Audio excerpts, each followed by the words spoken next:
짧은 기간 동안에 정말 급박하게 이루어졌는데 주님께서 또 선하신 뜻이 있을 것이라고 생각을 하고 우리의 삶이 하루하루가 은혜이고 또 숨쉬는 순간순간마다 은혜이고 또 우리의 남은 날이 얼마나 될지 알지 못하지만 그 모든 날도 은혜입니다. 주님께서 우리를 행한 대로 처치하지 아니하시고 은혜대로 우리를 대우하신다는 것, 이것이 참된 복음이 아닌가 생각합니다. 자, 오늘은 지난주에 이제 성도님들 위한 복음을 7번째 시간으로 끝내려고 했는데 아무래도 그 경건한 삶에 대해서 좀 더 구체적으로 실질적으로 또 하나하나 그 삶에 어떻게 적용할 수 있는지를 한 번 더 언급을 하고 그렇게 이제 성도를 위한 복음은 끝내도록 하겠습니다. 경건한이란 그 단어에 대해서 그 전에 제가 지난 시간에는 말씀을 드리지 않았지만은 그 전에 그 말씀을 드릴 때 원어상으로는 그 예배를 잘 드린다, 유세베이아라고 해서 이제 그 유가 이제 잘 좋은 이란 뜻인데 그 예배를 잘 드리는 세보마이에서 이제 그 단어가 합성돼서 그렇게 경건한이라는 것은 예배를 잘 드리는 이란 뜻이라고 했습니다. 그리고 경건하지 않다는 것은 아세베이아라고 해서 이제 아가 이제 부정 접두어가 붙어서 예배를 드리지 않는다는 것입니다. 하나님께서 우리를 창조하신 목적은 예배를 받기 위함이다. 그런데 첫사람은 그 하나님의 사랑과 은혜와 능력과 자비와 그 위엄, 거룩과 공의, 이 모든 것들에 대해서 깨달아 알기에는 사실 많은 부족함이 있었습니다. 그리고 아담 이후로 많은 사람들은 죄악 가운데서 나면서부터 죄인이 되었고 죄인으로 태어났기 때문에 죄를 짓고 그리고 그 죄를 죄로 알지 못하며 살아가던 자들이었습니다. 이런 자들에게 주님께서 먼저 오셔서 우리의 모습을 보게 해주십니다. 내가 얼마나 큰 죄인인지, 하나님과 멀어져 있는지, 그리고 내 스스로 어떤 것도 할 수 없다는 것을 깨닫게 해주신 것입니다. 그래서 처음에 십계명, 율법을 주실 때도 그것을 지키라는 것이 아니라 그 율법이 거울이 되어서 우리는 율법을 하나도 지킬 수 없는 자임을, 거룩한 하나님 앞에 우리는 죄인임을 깨닫게 하기 위해 주셨다는 것을 이제 알게 될 때, 그때 우리는 하나님 앞에 이제 항복, 모든 것을 포기하고 그분 앞에 나오게 됩니다. 이것이 사실 복음입니다. 그런데 대부분의 사람들이 이 복음을 깨닫지 못하는 것은 이 복음에 나타난 하나님의 은혜를 발견하지 못합니다. 하나님의 은혜가 어떠한지. 그래서 오늘은 디도스 2장 11절부터 14절까지 말씀에서 한번 곰곰이 생각해 볼까 합니다. 디도스 2장 11절부터 14절까지.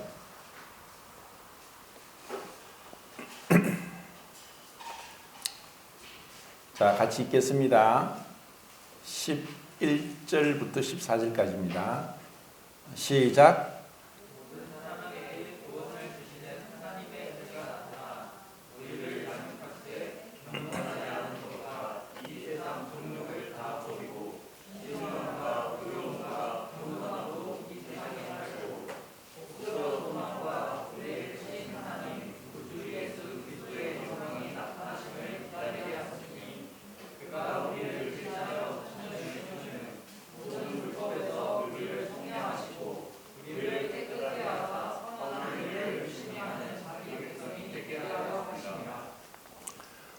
짧은 네 구절이지만 참 그 복음에 대해서 완벽하게 설명하고 있습니다.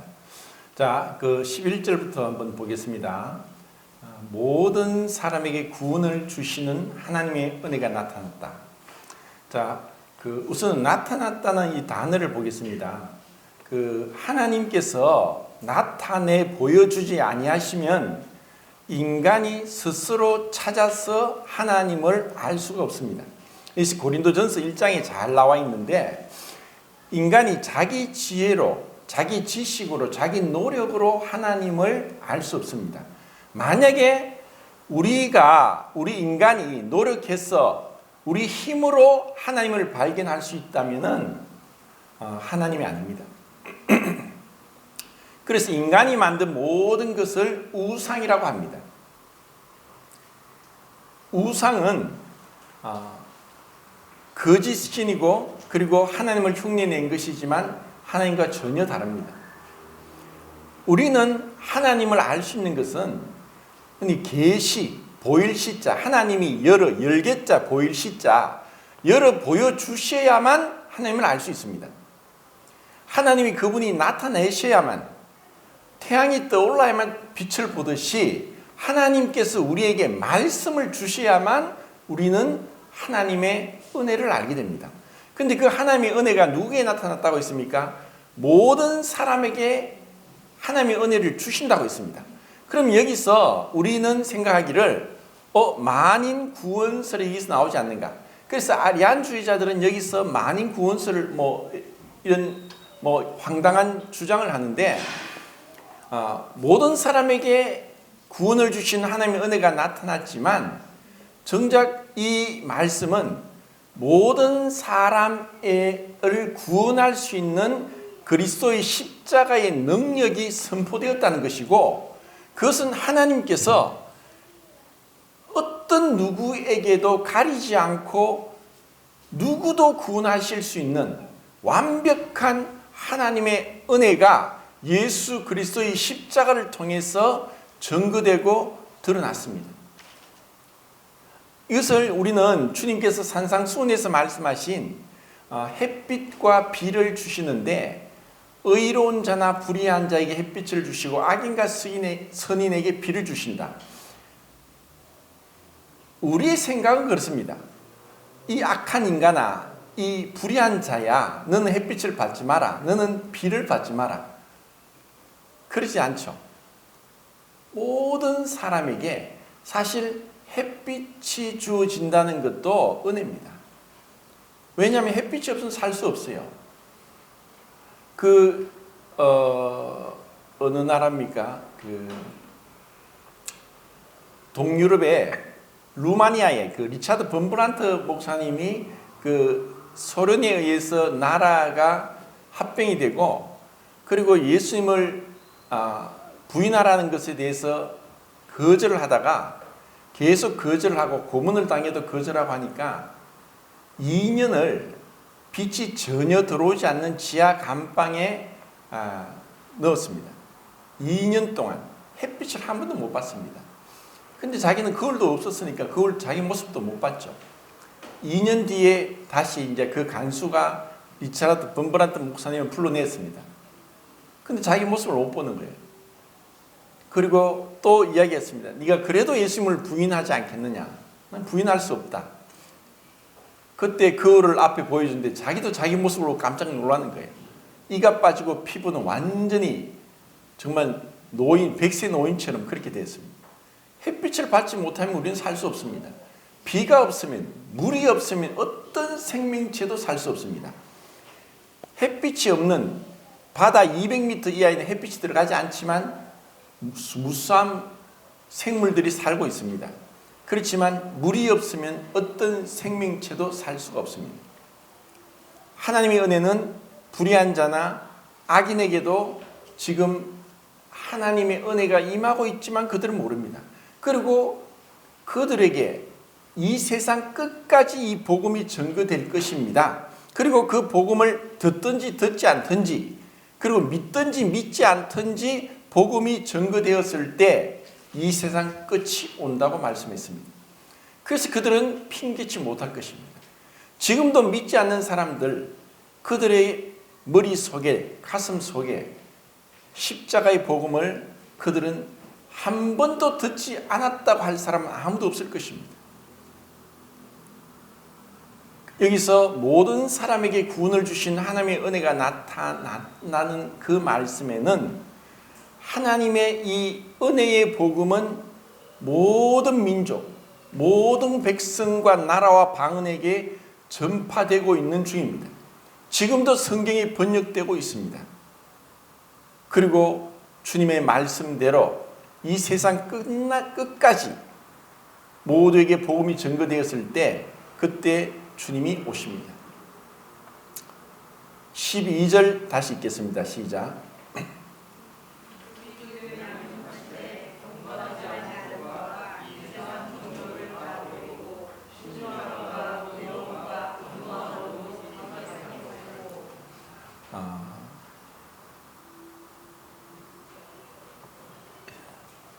모든 사람에게 구원을 주신 하나님의 은혜가 나타나 우리를 양육하시되, 하나님의 구원의 목적은 그냥 우리가 죄 가운데 살고 있는 자들을 불러내 주셔서 구원받게 하시고 천국 들어가게 하시면서 그냥 그분이 우리를 그냥 내버려 두는 것이 전혀 아닙니다. 우리가 아이를 낳고 그 아이가 자라기까지 많은 시간과 수고와 또 열정이 통해서 이 아이들이 자라납니다.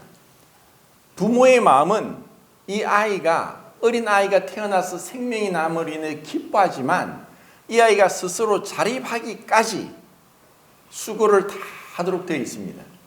양육하는 거죠. 이와 마찬가지로 하나님께서 우리를 구원하신 것은 우리를 양육하기 위한 것입니다.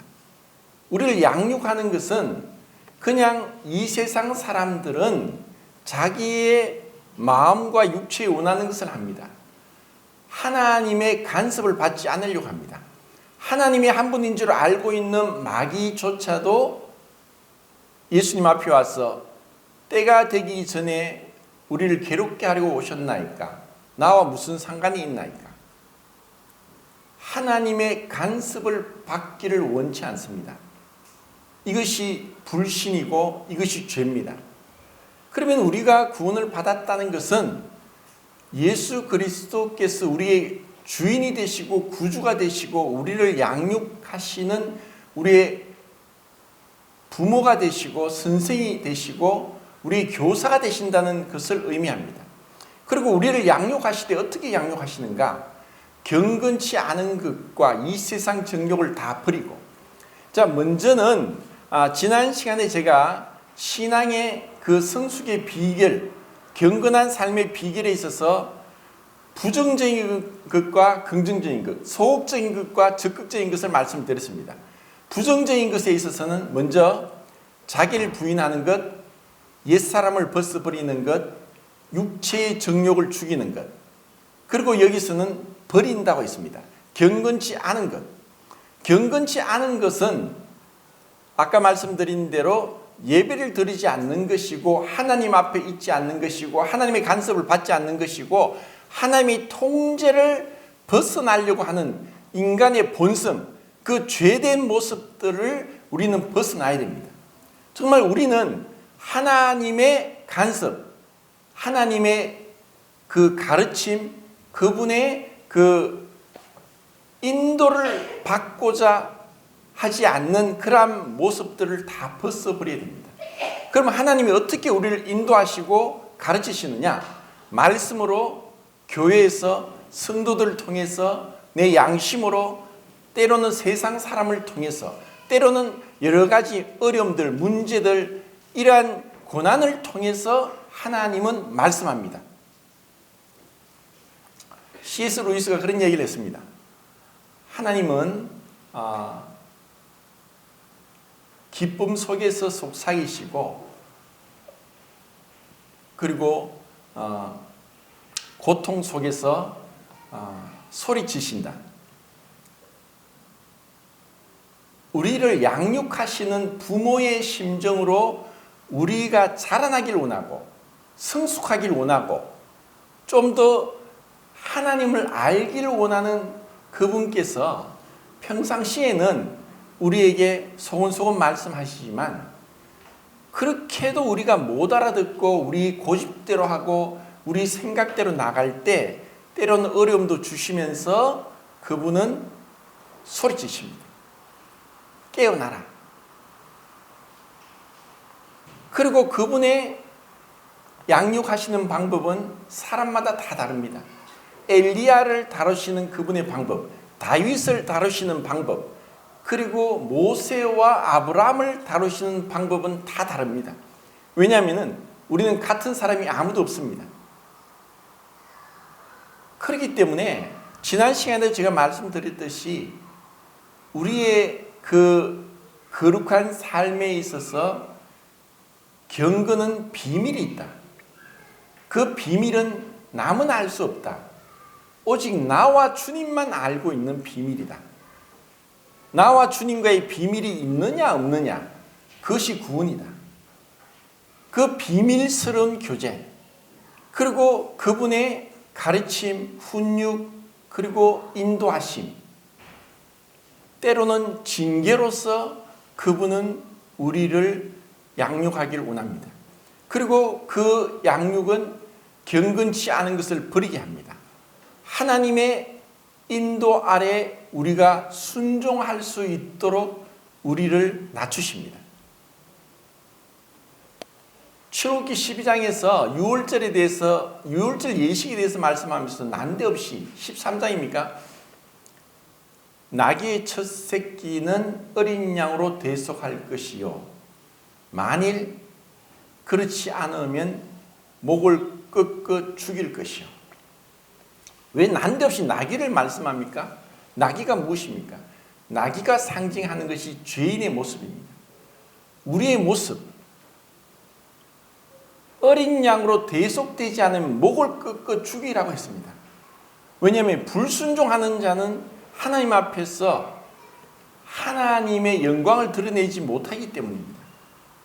경건하지 않은 하나님 앞에 결국 예배 드리는 모습으로 그분 앞에서 우리의 창조의 목적이 이루어지고 구속의 비밀을 깨닫고 그분 앞에 예배 드리는 모습으로 돌아서지 못하게 하는 모든 것을 벗어버리라고 합니다. 이러한 그 첫 번째 이런 부정적인 것들이 없다면은 우리는 주님의 제자가 될 수 없습니다. 나는 세상의 빛이니 나를 따르는 자는 어둠에 다니지 아니하고 생명의 빛을 얻으리라. 요한복음 8장 12절에서 그 따르는이라는 그 아클류데오라는 동사의 현재 분사형이 쓰이면서 아클류돈이 5가지 뜻이 있다고 했습니다. 첫째는 종이 주인의 말을 따르는 것, 그리고 어리석은 자가 지혜로운 현자의 목소리를 청중하는 것, 그리고 제자가 스승의 음성을 따르는 것, 그리고 법을 준수하는 것, 그리고 군인이 상관의 명령을 따르는 것. 자, 이런 식으로 우리가 주님을 따르는 것에 있어서 이것은 당연한 것이고 반드시 그렇게 해야 되는 것입니다. 만약에 제자라고 하면서 스승의 말을 불순종하면은 제자의 자리에서 쫓겨납니다. 종된 자가 주인의 말을 불순종하면은 과거에는 죽어도 할 말이 없었습니다. 군인이 상관의 말을 불순종하면은 전쟁 시의 항명죄는 사형입니다. 법은 준수하도록 지켜진 것이 우리에게 명령된 것이지 지켜도 되고 지키지 않아도 된다는 것이 아닙니다. 자, 이처럼 우리가 주님 앞에 양육을 받기 위해서 경건하지 않은 것과 이 세상 정욕을 다 버리고 자기를 부인하고 이 세상 정욕을 버리고 옛사람을 벗어버리고 육체의 소욕을 죽이는 것. 자, 이것이 어떠한 것인가 좀 쉽게 제가 말씀을 2가지로 말씀드리겠습니다. 첫 번째는 이스라엘 백성이 홍해를 건널 때와 요단강을 건널 때는 완전히 다릅니다. 홍해를 건널 때는 너희는 가만히 있어 여호와의 구원을 보라. 그들이 항상 아무것도 없습니다. 그들은 단지 모세가 그 애굽에서 첫 번째 재앙으로 모세의 그 지팡이로 애굽 하수를 쳤을 때 피가 되었습니다. 그것은 심판을 상징하는 지팡이입니다. 그 지팡이를 바다를 향해 높이 들으라고 했습니다. 그때 바다가 갈라졌습니다. 그들은 아무것도 한 것이 없었습니다. 이것이 홍해의 기적은 마치 우리가 하나님 앞에 어렵다함을 얻는 칭의와 같은 것입니다. 그런데 우리가 양육받고 자라가고 성화되기 위해서는 요단강을 건너야 되고 가나안 땅에 들어가야 됩니다. 가나안 땅에 들어가는 것이 구원의 목적이었습니다. 그런데 요단강을 건너기 위해서는 자기를 부인해야 되고 자기를 죽여야 되고 자기의 옛사람을 벗어버려야 되었습니다. 그게 뭐냐? 법궤를 쥐고 제사장들이 요단 강물에 발을 넣고 건너야 했습니다. 그것은 돌로 십계명을 넣어둔 법궤를 어깨에 쥐고 그들이 제사장들이 그 발을 요단 강물에 딛고 들어가는 것은 죽음을 의미합니다. 그 요단 강물이 어떻게 될지 모릅니다. 하나님은 그 뒤에 있는 것을 말씀하지 않았습니다. 단지 명령했습니다. 제사장들이 4명이 법궤를 양쪽 어깨에서 2명씩 법궤를 십계명 돌판을 담은 법궤를 어깨에 메고 요단 강물에 발을 디뎌라. 그들은 단지 그분의 말씀의 명령에 순종했을 뿐입니다. 그리고 그들이 발을 디뎠을 때 그들이 물에 빠져 죽은 것이 아니라 아담의 병방에서부터 내려오던 요단 강물이 뚝 끊어졌습니다. 어디에서? 아담의 병방. 아담의 병방. 아담부터 내려오는 이 불순종, 불경건, 하나님의 말씀을 따르지 않는 이 죄악된 모습들을 끊어버리는 것은 말씀에 순종할 때 일어나는 것입니다. 그때 요단강물이 끊어지고 그들은 요단강 바닥을 이스라엘 백성들이 건넜습니다. 이것이 이 세상 정욕을 버리는 것, 경건하지 않은 것과 이 세상 정욕을 버리는 것을 의미합니다. 그리고 또 한 가지는 요셉을 통해 알 수 있습니다. 요셉은 법적인 예수님의 아버지입니다. 요셉이 마리아와 정혼했는데 어느 날 가브리엘이 와서 네 아내가 임신했다. 요셉은 만약에 그러한 얘기를 들으면 잠언 6장이 나옵니다. 어떤 남편이 자기 아내가 부정한 일을 저지르고 그 상대방 남자를 어떤 돈으로도 어떤 뇌물로도 용서하지 않고 복수하겠다는 마음이 일어나는 것이 인간의 본성적인 마음입니다. 그걸 어떻게 알 수 있느냐? 유다가 다말이 임신했다는 말을 들었을 때 뭐라고 했습니까? 당장 끌어내어 불살라 죽여라. 이것이 우리 인간의 본성입니다. 그리고 요한복음 8장에서 가마다 붙잡힌 여자를 다 그 분기가 가득해서 돌로 쳐 죽이려고 했습니다. 자기도 불의하면서 불의함을 참지 못합니다. 더더구나 자기 아내가 부정한 것을 결코 용납하고 받아들일 남자는 없습니다. 요셉은 어땠습니까? 유다처럼 아니면 요한복음 8장에 그 돌을 든 그 유대인처럼 그랬습니까? 그러지 않았습니다. 가만히 끊고자 했습니다. 요셉은 경건한 사람이었습니다. 그러면 경건하다는 그 요셉의 성품에서 그의 분기대로 그들의 욕망대로 행하지 않고 결국 죄라는 것은 나의 욕망을 채우기 위해서 상대방을 죽이는 겁니다. 사랑은 상대방을 살리기 위해서 내가 죽는 것입니다. 요셉은 경건한 사람이었고 그리고 그것을 분기대로 혈기대로 하지 않았습니다. 그냥 가만히 끊고자 했습니다. 굉장히 의로운 사람입니다. 어쩌면 어떻게 나와 관계가 없었는데 어떻게 나와 정혼한 마리아가 임신했단 말인가? 인간적으로 그 많은 갈등들, 번뇌, 고통 고통을 우리는 알 수 있지만 요셉은 경건하게 행하면서 가만히 그냥 끊고 자기 혼자서 그것을 사귀려고 했습니다.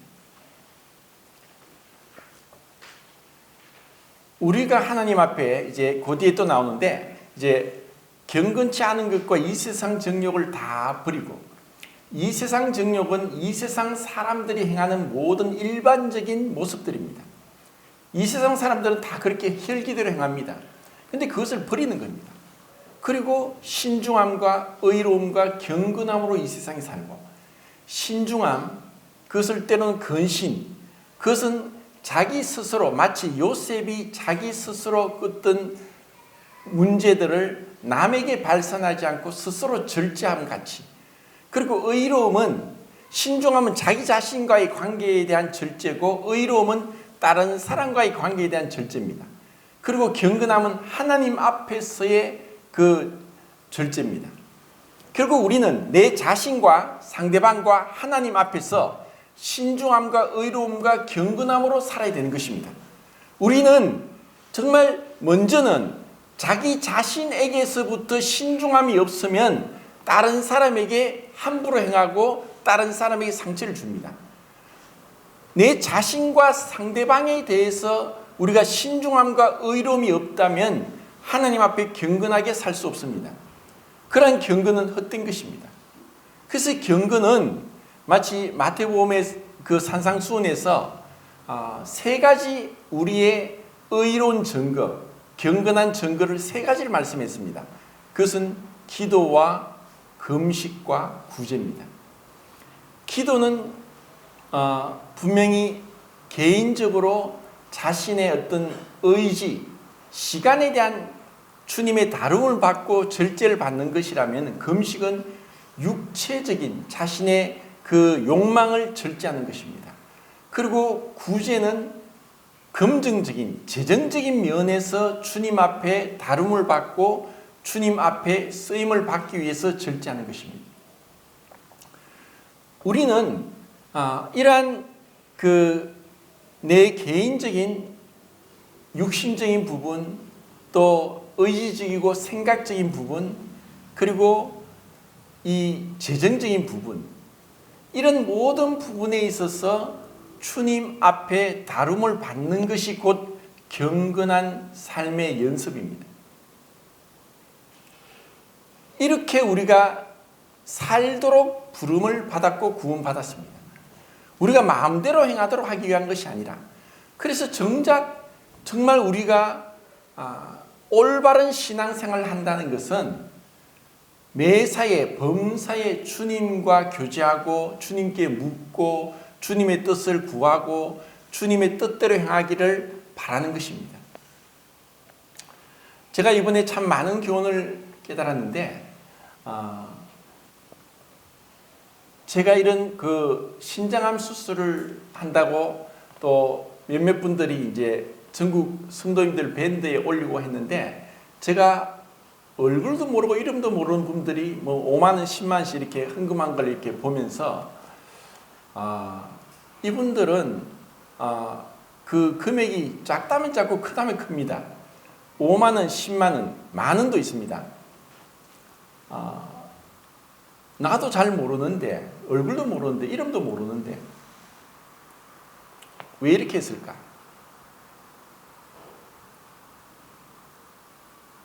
분명히 우리는 그것에 대해서, 모든 것에 대한 자유함이 있습니다. 그리고 그것은 의무도 아니고 그것을 또 지나칠 수도 있습니다. 그런데 그렇게 작은 금액이지만 헌금을 한 분들의 마음을 생각할 때 그분들이 하나님 앞에 있다는 생각을 하게 되었습니다. 그리고 정말 성도를 사랑하는 것과, 그리고 이 물질에 대한 주인이 내가 아니라 주님이란 것. 그래서 제가 그전부터 한 10년 전에 제가 전기 면도기를 사서 이렇게 쓰고 있는데, 이제 오래되다 보니까 이게 한 20분 정도를 해야만 제대로 깎이지, 또 조금 이렇게 긴 거 이런 거 깎이지도 않아요. 그리고 그때 살 때도 이 충전을 하면서 사용할 수 있는 것도 있고 충전을 하면 사용이 안 되는 것이 있는데 그것이 좀 가격이 싸가지고 그걸 샀습니다.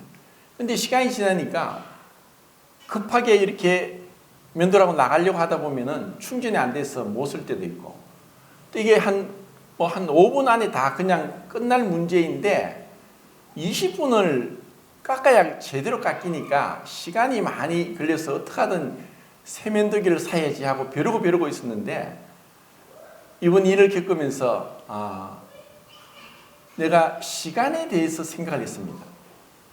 아니 5분이면 끝날 일을 내가 20분 동안 이렇게 시간을 아깝게 허비해도 되는가 하는 생각을 하면서 정당화시키면서 세면도기를 사야지 하는 그런 생각만 가득 차 있었습니다.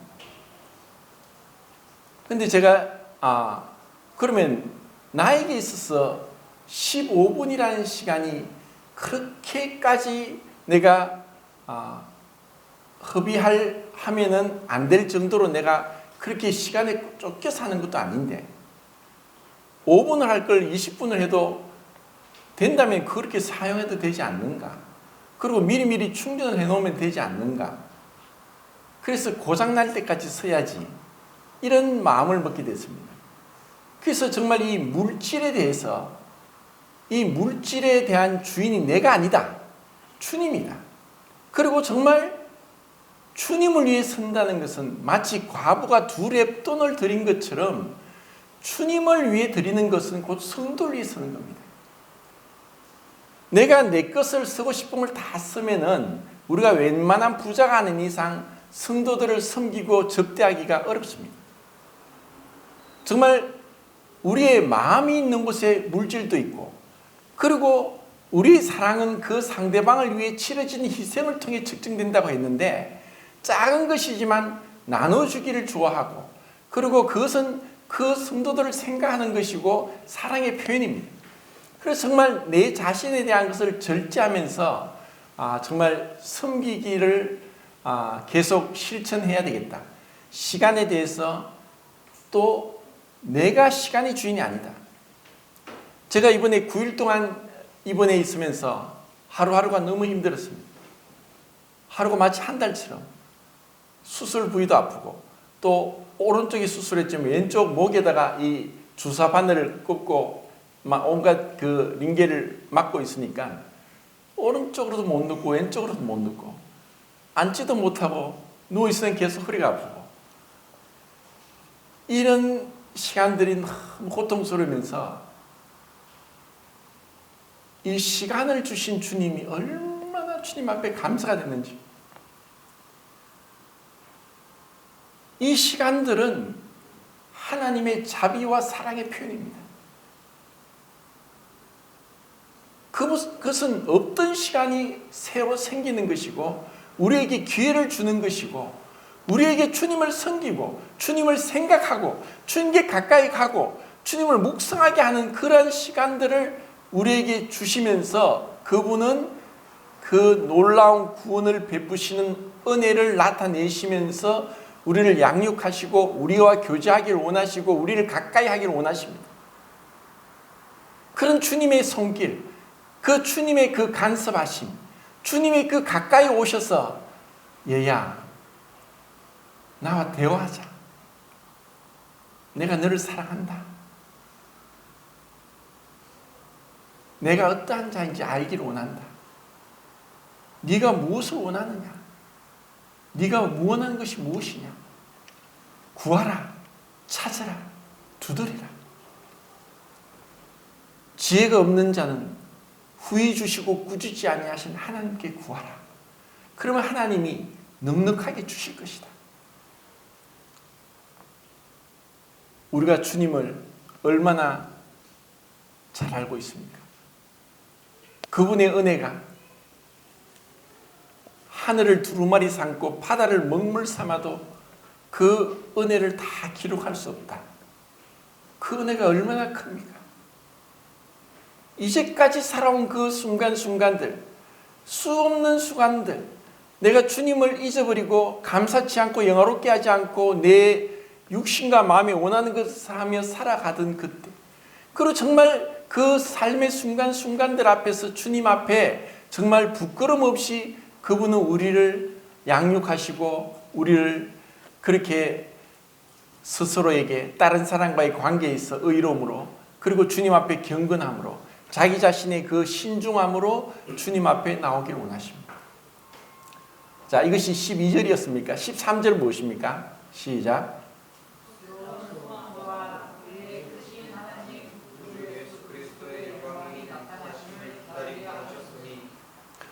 복스러운 소망. 자, 그 믿음, 소망, 사랑은 하나다. 우리가 믿음만 가지고 있으면서 소망이 무엇입니까? 주님이 다시 오는 거예요. 그 주님을 만난다는 소망이에요. 그리고 그 주님을 만날 때 어떤 일이 납니까?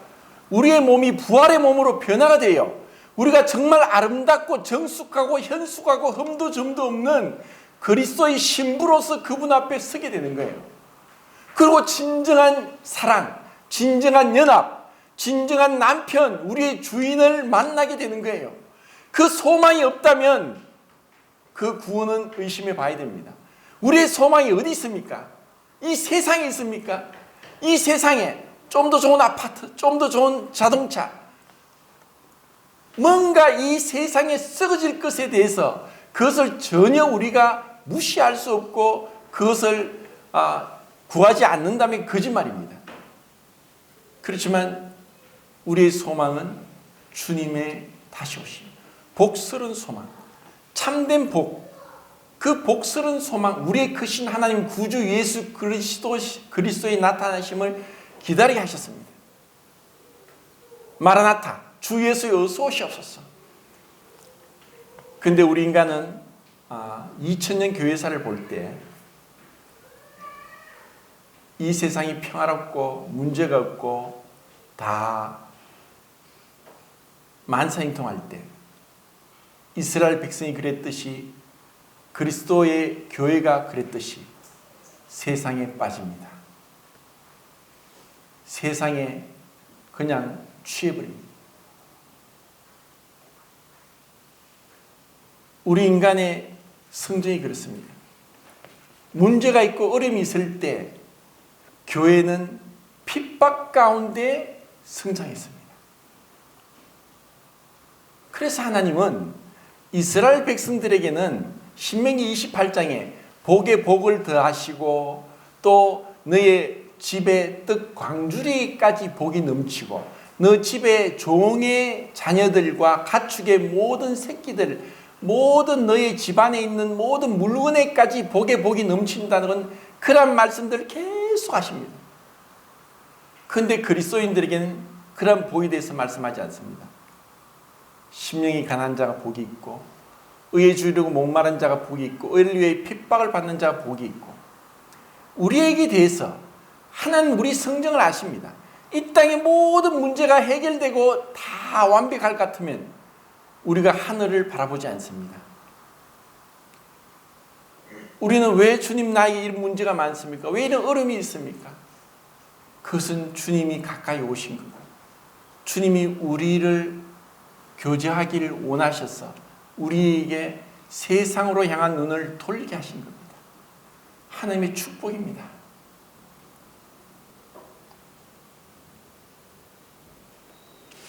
복서는 소망과 우리의 크신 하나님 구주 예수 그리스도, 예수님은 하나님이십니다. 그분은 하나님과 부족한 분이 아니라 하나님과 동등한 분입니다. 그 하나님의 나타나심을 우리에게 기다리게 하시면서 하늘에 소망을 두고 살게 하십니다. 자, 14절입니다. 시작.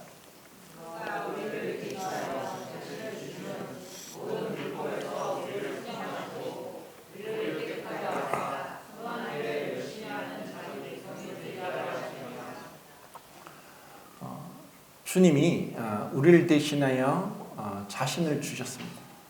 우리를 속량하셨다. 이 속량이라는 단어가 루트론이라는 단어인데 그것은 전쟁 중에 포로로 잡혀갔습니다.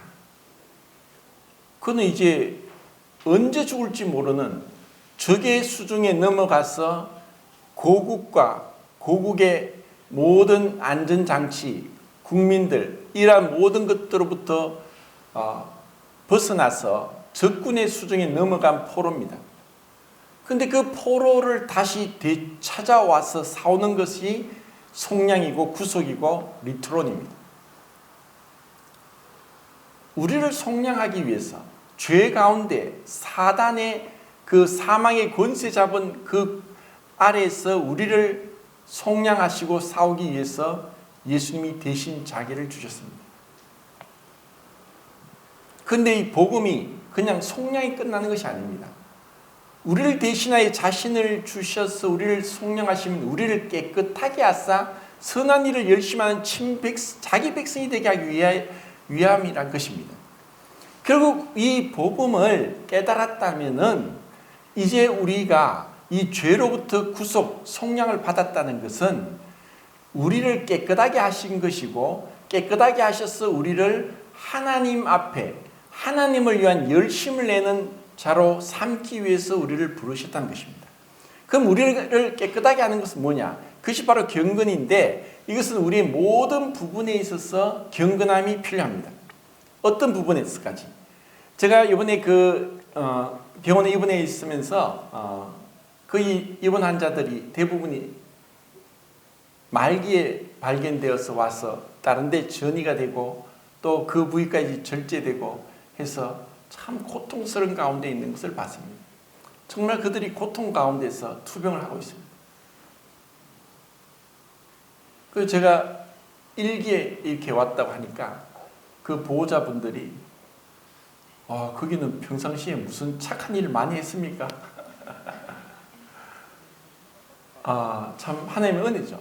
근데 한 번은 이제 자기 신랑이 이제 신장암 말기에 수술을 했는데 이게 또 전이가 돼서 폐렴까지 오고 거의 중환자실에서 죽는다고 했는데 이분이 전도사님이더라고요. 굉장히 열심히 하나님께 매달리고 기도하고 또 기도부터 하고 해서 이제 그이는 이제 의식은 회복했는데 아직까지 일어나지 못하고 있는 그런 가운데 있습니다.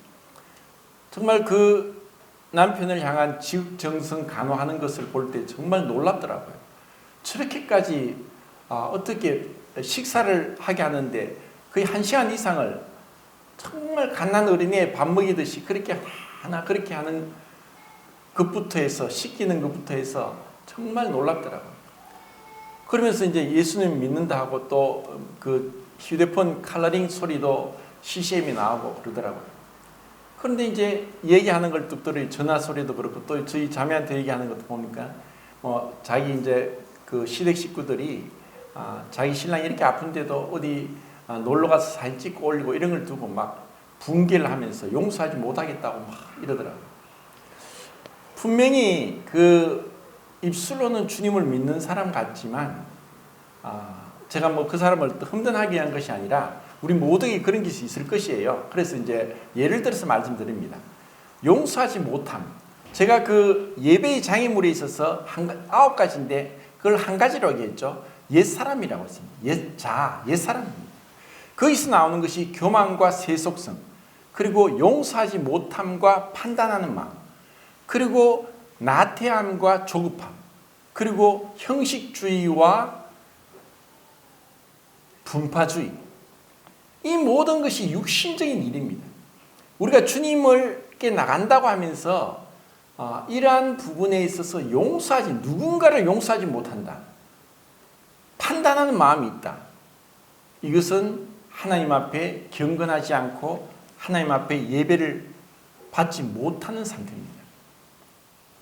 그리고 그렇게 이제 예수님에 대해서 믿는다고 하면서도 저녁 시간이 되고 드라마 나올 시간에는 막 TV를 틀고 드라마에 빠집니다. 정말 저는 드라마 그 소리가 듣기가 싫어요. 우리에게 잠언에 보면은 은에서 찢기를 제거하라, 은그릇에서 찢기를 제거하라. 그러면 장색에 쓸만한 그릇이 나올 것이요. 무릇 지킬 만한 것보다 더욱 내 마음을 지키라. 우리 각자의 삶에 있어서 정말 내가 경건하지 않은 것이 무엇인가를 돌아보고 그것을 발견하고 그것을 버리는 것. 이것이 우리에게 있어서 성숙하기 위한 경건하고 거룩한 삶을 살기 위한 연습입니다. 나에게 있어서 주님과 가까이 나아가는 데 있어서 걸림돌이 되고 은근히 그것을 그러면 우리 그리스도인은 무슨 재미로 삽니까? 뭐 TV도 못 봅니까? 뭐 조금씩 게임도 못 합니까? 뭐 이렇게 얘기를 할지 모릅니다. 그런데 우리가 은연중에 세상 친구들을 만나는데 그들을 전도하기 목적이 아니라 그냥 즐기기 위해서 한다면은 내가 그들에게 영향을 주기보다 그들에게 영향을 받을 수밖에 없는 게 우리의 모습입니다. 그래서 친구 관리, 오락 관리, 시간 관리, 습관 관리. 내 생각이 행동이 되고 행동이 습관이 되고 습관이 인격이 되고 인격이 운명이 됩니다. 주님이 우리에게 말씀하시는 것은 우리의 생각을 지금 터치합니다.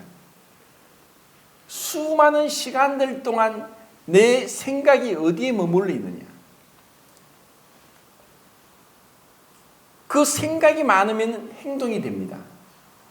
그 행동이 계속되면 습관이 됩니다. 자, 제가 처음 구원받고 나서 습관적으로 한 것이 새벽에 일찍 일어나서 큐티하는 것이었습니다. 30몇 년이 지나도 저는 한 번도 이것을 거의 빠뜨리지 않고 하고 있습니다. 습관적으로 주님께서 습관을 쫓아 감람산에 기도하러 가셨습니다. 우리에게 있어 습관은 중요합니다. 그런데 이 좋은 습관도 있고 나쁜 습관도 있는데 좋은 습관, 우리가 마땅히 해야 되는 것, 내가 그리스도인으로서 형제로서 자매로서 교회의 한 지체로서 성도로서 마땅히 해야 되는 것에 대해서 우리가 괜한 고집을 부리고 괜한 변론을 내세우면서 내 스스로 정당화하고 위로해서는 안 됩니다. 그리고 사소한 것이지만 우리가 말씀을 듣는 데 있어서 정말 앞자리 와서 그 시간 동안은 집중해서 다른 것에 전혀 신경 쓰지 않고 하는 그러한 말씀을 듣는 태도 또한 중요한 것입니다. 그것이 나 자신에게 뿐 아니라 다른 사람에게 나 자신에 대한 간증이 되기도 합니다. 예배를 드리는 데 있어서 습관적으로 예배를 빠진다. 그리고 그냥 간헐적으로 예배를 드린다. 이것도 경건하지 않은 것입니다. 주님이 원하는 것은 경건한 삶을 원합니다. 그것은 우리의 생각에서부터 우리의 행동에 있어서 우리의 어떤 혀를 서고 말을 하는 말버릇에까지 주님이 우리를 간섭하셔서 하나하나 교정되고 변화되고 그리고 때로는 버리고 완전히 새로운 습관으로 주님이 기뻐하시고 원하시고 온전하신 뜻을 분별해서 주님 앞에 하나하나 내 삶을 변화시켜 가는 것입니다. 그러면서 주님의 오심을 기다리는 겁니다. 정말 너무 어렵고 너무 힘들다고 생각하면 안 됩니다. 우리는 한 발짝 한 발짝 내가 할 수 있는 일. 내가 만약에 주님 앞에 드리는 시간을 10분도 못 드린다. 그러면 10분을 위해서 계속 매일매일 기도하고 훈련을 합니다. 그러면 이것이 우리는 습관의 동물이다. 한두 달 하면 습관적으로 그것이 됩니다. 그러면 20분을 합니다. 근데 10분 하다 20분 하면 배로 늘었기 때문에 진짜 이것은 어렵습니다. 근데 그렇게 되지 않으면 또 내가 자책하고 주님 앞에 은혜를 구하고 주님께 기도하고 실패했으면 또 다시 일어나고 의인은 7번 넘어질지라도 아주 엎드러지지 않으면 주께서 오른손으로 그를 붙드심이라 다시 나갑니다. 그래서 20분이 또한 몇 달 지속되면은 그것은 습관이 되면은 자연스럽게 우리는 주님과 교제하는 시간을 즐기게 됩니다. 그래서 시간을 늘려가는 거예요. 그리고 말씀을 읽는 데 있어서 그리고 주님 앞에 봉사하는 데 있어서 그리고 헌금하는 데 있어서 내가 이 11조가 율법입니까? 율법이 아닙니다. 율법이 오기 전에 아브라함 때부터 시작된 것이 11조입니다. 근데 정말 이제까지 우리 교회가 어려움을 겪을 때 제가 알기로 우리 성도님들이 정말 어려울 때 그때 성도들이 다 10의 2조, 3조, 4조를 했어요. 누가 시키지도 않았어요.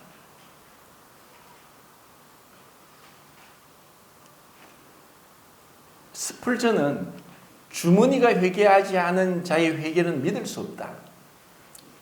물질에 대해서 내가 주님 앞에 인색하고 주님께 드리지 않는다면은 주님은 어떤 식으로든 고통을 주시든 우리를 다루십니다.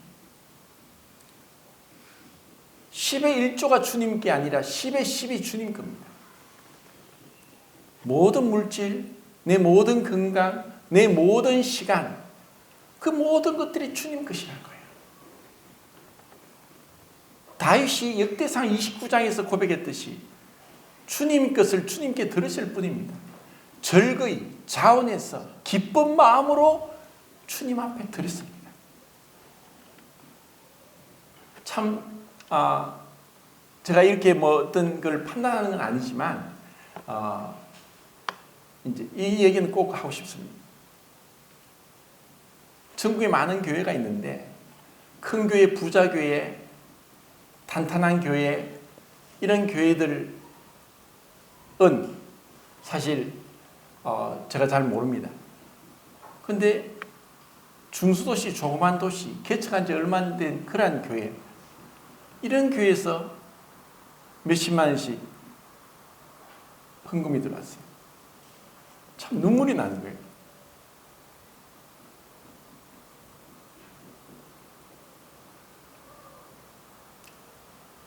참 우리도 우리 교회도 어렵다 하면서 정말 성도를 돌아보고 섬기는데 너무나 인색했구나.